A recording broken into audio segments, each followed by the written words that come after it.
नमस्कार दोस्तों, हमारे इस मंच पर आप सभी का स्वागत है। इस देश के अंदर श्री राम की बात ना हो, ऐसा हो ही नहीं सकता।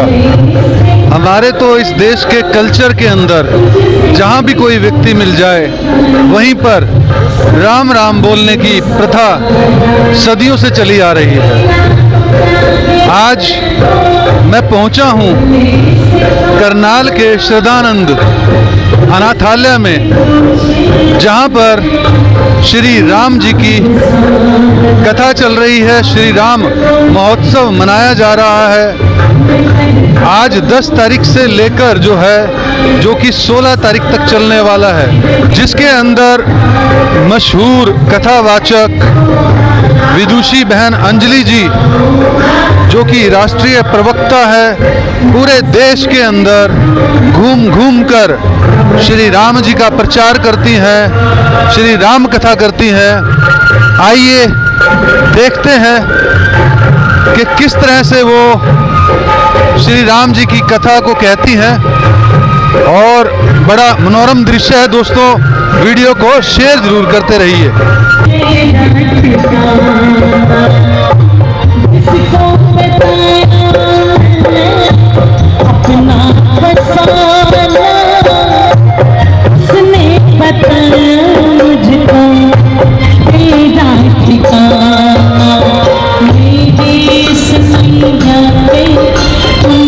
देख सकते हैं आप तस्वीरें श्रद्धानंद अनाथालय के अंदर जो है ये है श्री राम महोत्सव मनाया जा रहा है।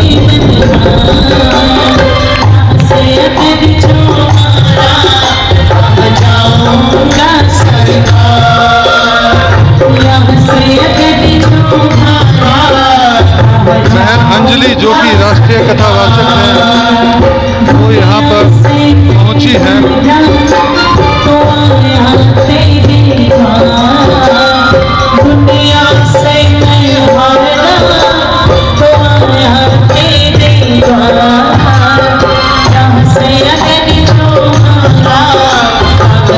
यहाँ पर काफी संख्या के अंदर जो है अनाथालय के बच्चे और आसपास से भी जो है वो कथा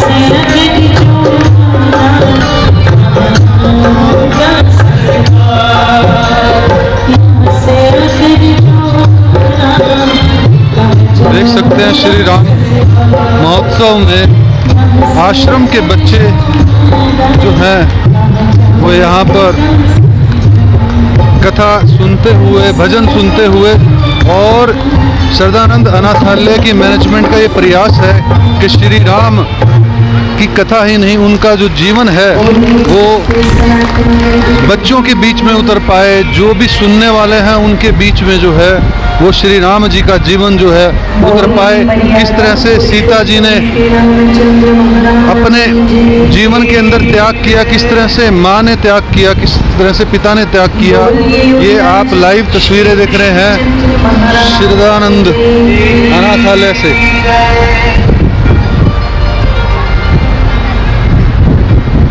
बोलिए जय श्री राम, जय जय। काफी संख्या में यहाँ पर जो है वीआईपी गेस्ट भी पहुंचे हुए हैं। इस पवित्र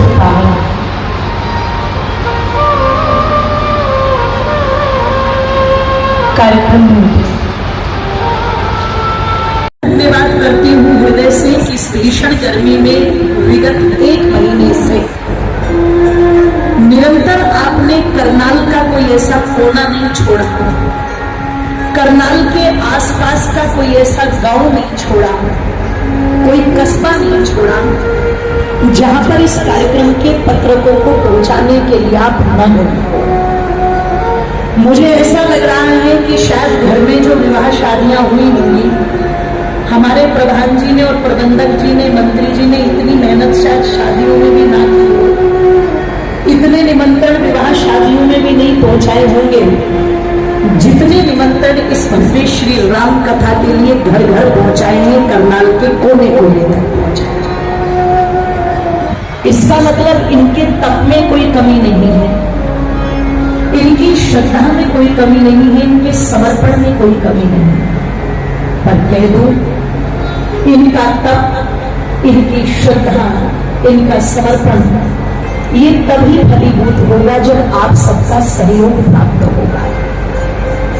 क्योंकि कार्यकर्ता कितना भी पुरुषार्थ कर ले, वक्ता कितना भी अपनी बातों की व्यवस्था खोले, है ना, पहले भजन और फिर जोर से बोलो भोजन। तो महाप्रबंधक जी को चिंता थी कहीं माताएं चिंताग्रस्त ना हो कि जाकर के भोजन बनाना है, तो इन्होंने कहा नहीं, भजन तो होंगे ही लेकिन साथ में भोजन भी रखा जाएगा ताकि निश्चिंत होकर के सब कथा सुने। तो जो इन्होंने अपने दायित्व कर्तव्य है उसमें कोई कमी इन्होंने नहीं छोड़ी। और मुझ पर भी ईश्वर की कृपा रहे तो मैं भी एक प्रयास करूंगी कि जिस उद्देश्य के लिए ये कथा यहाँ रखी गई है उस उद्देश्य तक हम पहुंचे। पर आप जितने भी श्रोता मेरे सम्मुख बैठे हुए हैं, आप सब वंदनीय हैं, अभिनंदनीय हैं। आपसे इस कार्यक्रम की शोभा है। निश्चित आपका सहयोग हमें अपेक्षित रहेगा। आज पहले दिन है पर धूम रहती, न प्रवचन रहता, न आदेश, न नियम, न व्यवस्थाएं, कुछ नहीं, बस मानव देह तो मिल गई ना, तो हो गया काम। पर ध्यान रखना, मानव का देह मिल गया मतलब आरंभ हो गया। क्यों? क्योंकि जो मानव देह के अंदर कर्म करने की स्वतंत्रता, सोचने समझने की क्षमता भगवान ने मनुष्य को प्रदान की है, वो अन्य पशु पक्षी आदि को प्रदान, जोर से बोलो, नहीं। वो कर्मों के फल तो भोग सकते हैं। एक गाय जिसको हम माता कहते हैं, ध्यान रखना, वो अगर सड़क पर लावारिस घूम रही है, डंडे खाती घूम रही है, या वो शेल्टर होम के अंदर चली गई, कत्ल खाने के अंदर चली गई, और पता लगा कि कई बार इतनी भयानक क्रूरताएं होती हैं कि जीवित गौ को कई दिन भूखा रख करके उसके ऊपर 200 डिग्री सेल्सियस तक खुलता हुआ पानी यदि डाला जा रहा है, तो मैं निवेदन कर दूं, हमें लगता तो है कि कितनी क्रूरता, कितना बड़ा अपराध। पर ध्यान रखना, उस गाय के शरीर में जो जीवात्मा है कहीं ना कहीं आकर के इस बात पर ठहर जाती है चीजें कि कोई कर्म तो ऐसा रहा होगा जो इतना दर्द, इतनी पीड़ा, इतनी यातना झेलनी पड़ती है। लेकिन जो उस पर क्रूरता दिखला रहे हैं, इसका मतलब वो भी अगले जन्म की तैयारी कर रहे हैं, वो भी कर रहे हैं। उसी प्रकार उल्टा लटकने की तैयारी, उसी प्रकार उन यातनाओं को झेलने की तैयारी वो चल तो रही है। तो वो केवल कर्म के भोग में है, इसलिए भोग रही है बेचारी। जितने भी जीव जंतु पशु पक्षी आदि है सब। पर ये मानव मेरी माता बंधु ऐसा है जो कर्म और भोग दोनों व्यवस्थाओं को साथ लेकर के चलता है। इसलिए अगर ये कर्म और भोग दोनों व्यवस्थाओं को साथ लेकर के चल रहा है तो कहा मानव का जीवन पाना उत्तमता है।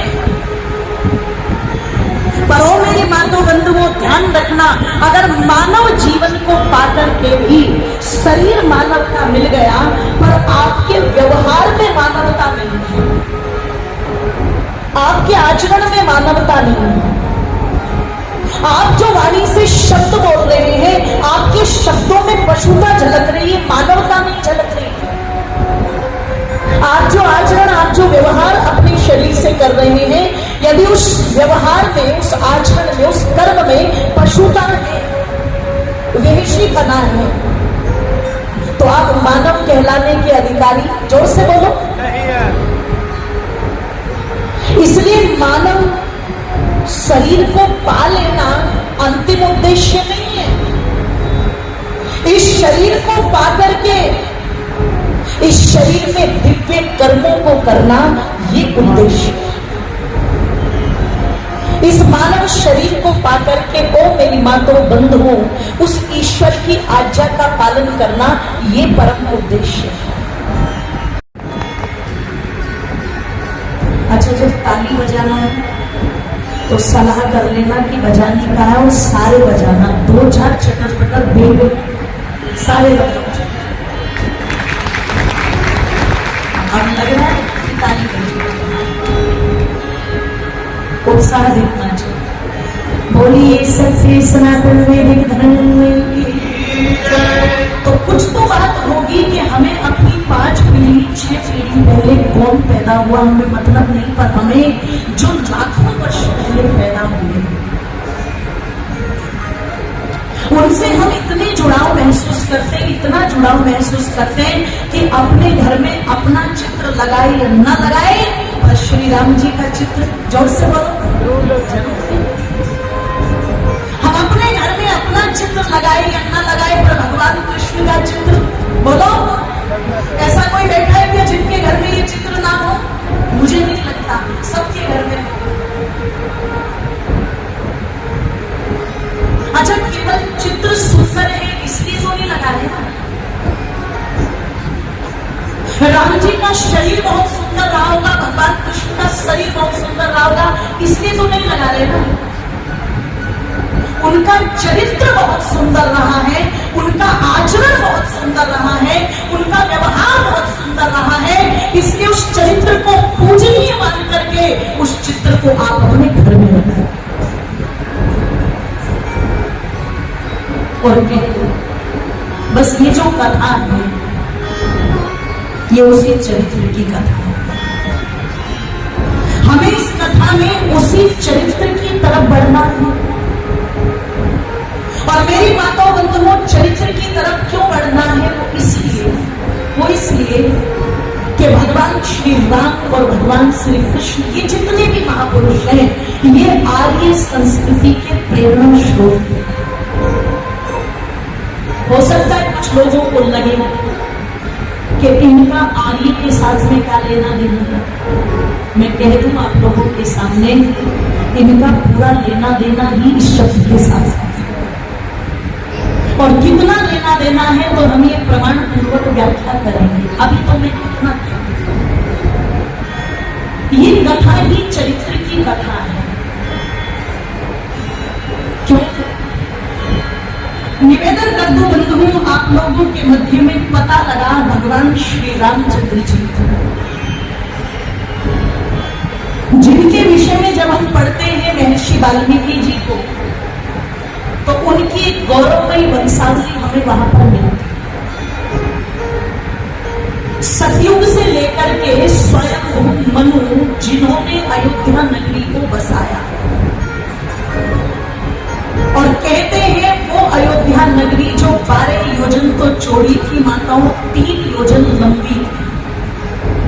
अगर 12 योजन की कैलकुलेशन लगा करके चले तो लगभग 144 किलोमीटर लंबी थी अयोध्या नगरी, और 3 किलोमीटर जो चौड़ाई में फैली हुई थी, तो लगभग 36 किलोमीटर की चौड़ाई थी। और इतने व्यवस्थित ढंग से उस अयोध्या को बसाया गया था। आज जैसे आप चलते हैं चंडीगढ़ से और दिल्ली वाले इस नेशनल हाईवे पर, करनाल तो पूरा बसाई हाईवे पर, तो मैं निवेदन कर दूं, आज वहां पर लिखा रहता है राष्ट्रीय राजमार्ग। तो जब आप महर्षि वाल्मीकि की रामायण का अध्ययन करेंगे तो जो प्रथम कांड है बाल कांड, उसमें जब महर्षि वाल्मीकि अयोध्या नगरी की चर्चा करते तो माताओं कहते बड़े विशाल राजमार्ग उस अयोध्या में जो 144 किलोमीटर लंबी है। इसका मतलब स्मार्ट सिटी केवल आज नहीं होती, ये पहले भी होती थी। ये कॉन्सेप्ट पहले से चल करके अब आया है, अब से चल के पहले नहीं पहुंचा है। रामायण पहले लिखी गई है और उसकी चर्चा आज तक आई है। आज रामायण से लिख के पीछे चर्चा नहीं। तो जो लोग कहते हैं कि भारत के लोगों को कुछ आता जाता नहीं था, इनको तो अंग्रेजों ने आकर के टेक्नोलॉजी दी, व्यवस्थाएं दी, तो मैं निवेदन करूंगी हीन भावना के शिकार मत होना। और अपने मस्तिष्क और अपने हृदय को थोड़ा सा खोल दीजिएगा। अंग्रेजों के आने का कारण ध्यान रखिएगा। अगर आप देखेंगे तो इतने पागल नहीं थे कि गवारों के पास चल करके अंग्रेज आते। जिन्हें कुछ आता जाता नहीं था वहां अंग्रेज आते। अंग्रेज वहां आ जाते जहां पर कोई विद्या नहीं थी, कोई टेक्नोलॉजी नहीं थी। इतने भी पागल नहीं थे, वो ध्यान रखिएगा। यहाँ पर बहुत कुछ था, इसलिए चल करके यहाँ आए थे।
राम जी की कथा कर रही है। यहाँ पर करनाल शोभायात्रा की लाइव तस्वीरें।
दोस्तों, हमारे साथ चौधरी प्रीतम पाल जी जुड़े हैं, जो कि पूर्व लोकायुक्त और पूर्व जस्टिस रहे हैं और हमारे बीच यहाँ पर श्री राम कथा के अंदर यहाँ पर पहुँचे हैं। उनसे जानने का प्रयास करेंगे वो क्या कहेंगे। सर, आप यहाँ पर पहुँचे, कैसा रहा आपका? बहुत सुंदर, बड़े धार्मिक प्रोग्राम चल रहा है। यहाँ के जो अनाथालय के प्रबंधक हैं, सब ने मिलजुल के जो ये प्रोग्राम रचा, इससे बड़ा वेद का ज्ञान प्रसार फैलेगा। और जो एक वैदिक चरित्र भगवान राम का, क्योंकि वो खुद भी आर्य थे, भगवान राम भी आर्य, उनकी जो वैदिक संस्कृति में बिलीव करते थे, उसके ऊपर जो कथा हो रही है, बड़ा आनंद आया मुझे बैठ के यहाँ। और उम्मीद है कि आने वाले अगले सप्ताह तक ये प्रोग्राम में लोगों को बड़ा इसमें एक उनके आचार विचार सुनने का मौका मिलेगा और एक समाज का बड़ा कल्याण होगा और धर्म का प्रसार होगा। आप यहाँ पर पहुँचे, अपने जीवन से कोई श्री राम जी का अनुभव शेयर कीजिए। उनके जीवन के तो सारे ही सुबह से शाम तक उन्हीं का जीवन है। ये भगवान राम ने तो उनका एक एक रोम रोम में उनकी जो शिक्षा मिलती है उनसे, कि हम अपने माता के प्रति, पिता के प्रति, भाई के प्रति, पत्नी के प्रति, समाज के प्रति हमारे क्या कर्तव्य हैं, वो एक आदर्श थे हमारे, और उस पर चले तो आज फिर राम राज आ जाए। जी दोस्तों, जैसा कि आपने देखा, बहुत अद्भुत ढंग से बहन विदुषी अंजलि जी ने भजन सुनाए, मंत्र मुग्ध कर दिया। काफ़ी संख्या में यहाँ पर बच्चे, बड़े, बुजुर्ग जो हैं वो बैठे हैं और अपने दिल के भाव से जो हैं यहाँ पर जुड़े हुए हैं। दोस्तों, जिस तरह से यह कथा कही जा रही है, ये अपने आप में अद्भुत है। बहुत प्रेम, बहुत ही स्नेह से यह श्री राम कथा कही जा रही है। श्री राम महोत्सव यहाँ पर श्रद्धानंद अनाथालय के अंदर जो है मनाया जा रहा है। दोस्तों, तस्वीरों को शेयर ज़रूर कीजिए, वीडियो को शेयर ज़रूर कीजिए, लाइक कीजिए। फिर से दिखाने की कोशिश करेंगे। 10 तारीख से लेके 16 तारीख तक ये प्रोग्राम चलने वाला है। दोस्तों, इस वीडियो में इतना ही। जय हिंद, जय भारत।